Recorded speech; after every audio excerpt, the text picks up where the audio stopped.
हाँ जी, राम राम, नमस्कार, राधे राधे, जय श्री कृष्णा। कैसे हो आप सभी?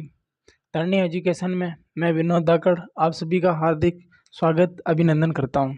देखिए दोस्तों, आज हम वर्ल्ड ज्योग्राफी के बारे में एक मज़ेदार टॉपिक की शुरुआत कर रहे हैं और वो टॉपिक है अपना स्वेज नहर। स्वेज नहर स्वेज नहर के बारे में हम आज चर्चा करेंगे। देखो, लगभग ज्योग्राफिक जिस सब जो मतलब पेपर है उसके अंदर जुड़ी हुई है, उसके अंदर वर्ल्ड ज्योग्राफी के अंदर जैसे कुछ नदियाँ हो गई, कुछ झीलें हो गई, कुछ नहर हो गई, जैसे कि स्वेज नहर है। इसके बाद में हम पन्नामा नहर पढ़ेंगे, पन्नामा नहर के बाद में हम कील नहर पढ़ेंगे। देखो, ऐसी 5-6 जो नहरें हैं ना, इनका क्या है कि मतलब हर पेपर में क्वेश्चन आता ही आता है। चाहे इनको जोड़ने वाले पूछ ले, या इनके बंदरगाह के बारे में पूछ ले, या इनके बीच जो जो झील है उनके बारे में पूछ ले, या इसका निर्माण कब हुआ, या इसका निर्माण किसने करवाया, ठीक है, इसकी लंबाई क्या है, और इनके बढ़ने से अपने भारत में क्या डिफेक्ट पड़ा है। देखो, स्वेज नहर पढ़ रहे हैं, ठीक है। ये जो मैंने डायग्राम बनाया ना, देखो ऊपर की तरफ तो है भूमध्य सागर। देखो, भूमध्य सागर, ऊपर की ओर है भूमध्य सागर। नीचे ये है ना, ये है लाल सागर, लाल सागर, ठीक है। ये है भूमध्य सागर, ये है लाल सागर। भूमध्य सागर और लाल सागर को जोड़ने वाली जो नहर है उसका नाम है स्वेज नहर। देखो, ये इसको जो जोड़ने वाली नहर है इसका नाम है स्वेज नहर। ये वाली जो नहर है ना, ये वाली, ये नहर, इसका नाम है स्वेज नहर। देखो, स्वेज नहर की बात करते हैं तो जो इसका जो निर्माण है बनाने वाला, देखो इसका जो निर्माण है वो ब्रिटेन ने बनाया इसको, ठीक है, ब्रिटेन ने बनाया। अच्छा, ब्रिटेन ने इसको कब बनाया था? 1859 में इसको बनाना प्रारंभ किया था, और इसके अंदर 10 साल लगे, ठीक है।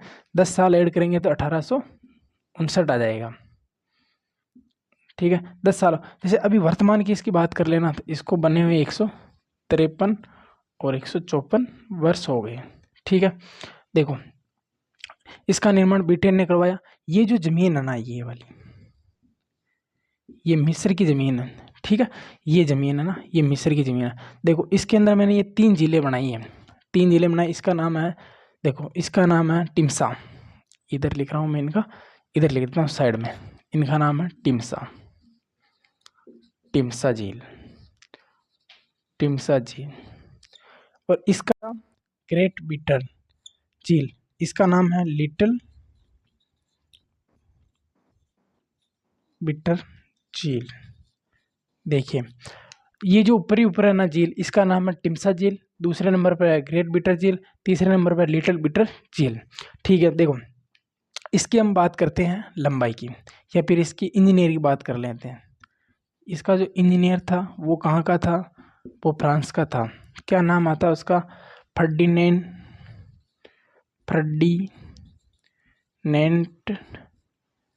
डिले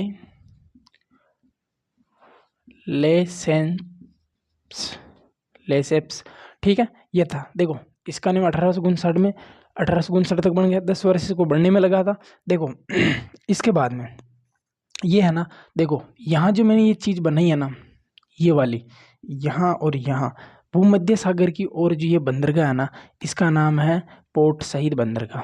यानी कि इसके उत्तर दिशा में, उत्तर जो दिशा में है ना, इसका नाम है पोर्ट शहीद बंदरगाह,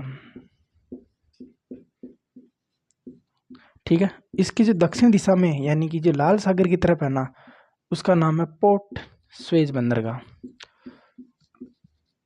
पोर्ट स्वेज बंदरगाह।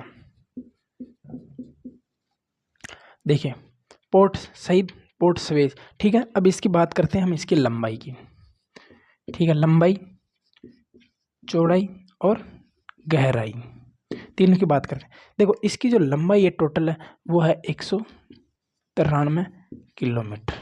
इसकी चौड़ाई की बात करते हैं, ये वाली, ये तो हो गई 193। इसकी बात करते हैं, ये है अपने 60 मीटर चौड़ी। गहराई की बात करते हैं, ये है 10 मीटर चौड़ी, ठीक है। इसका जो देखो, ये जो जब बनकर तैयार हुई ना, तो इसके ना भारत और यूरोप के मध्य, यानी कि भारत टू यूरोप, भारत और यूरोप के मध्य 8,000 किलोमीटर की दूरी कम हो गई थी। तो अंग्रेजों को भारत पर व्यापार करने में इससे काफ़ी ज़्यादा फायदा मिला था। देखो इस जो झील है ना, इसका अंतर्राष्ट्रीयकरण यानी कि सभी देशों के लिए कब खोला गया? देखो इसको निर्माण है ना बनाया तो ब्रिटेन वालों ने। यहाँ से जो भी जहाज गुजरता उसका किराया ब्रिटेन वाले लेते थे, लेकिन बनाया किसकी ज़मीन पे? मिस्र की ज़मीन पे। बनाने वाला जो इंजीनियर था वो फ्रांस का था। ठीक है, देखो इसको है ना 8,000 किलोमीटर क्या हो गई, तो भारत पर अंग्रेजों को व्यापार करने में आसानी हुई।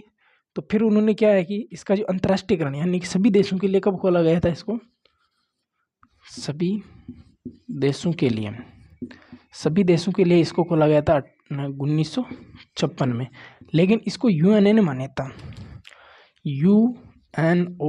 जब तक यूएनओ मान्यता नहीं देता है तब तक कोई चीज़ संवैधानिक नहीं होती। देखो यूएनओ ने मान्यता इसको 1967 में दे दी थी। ठीक है, देखो 1956 में ही क्या है, ब्रिटेन ने ये जो झील थी ये मिस्र को दे दी थी। ठीक है, इसको बनने में 10 वर्ष समय लगा था। इसका इंजीनियर फर्डिनेंड लेपेंस था। पोर्ट जो शहीद बंदरगाह ये ऊपर की तरफ भूमध्य की तरफ है और दक्षिण की तरफ सुएज बंदरगाह है। इसकी लंबाई 193 किलोमीटर है, 60 मीटर ये चौड़ी है, 10 मीटर ये गहराई है। और इसके बढ़ने से भारत और यूरोप के मध्य 8,000 किलोमीटर क्या है दूरी कम हो गई।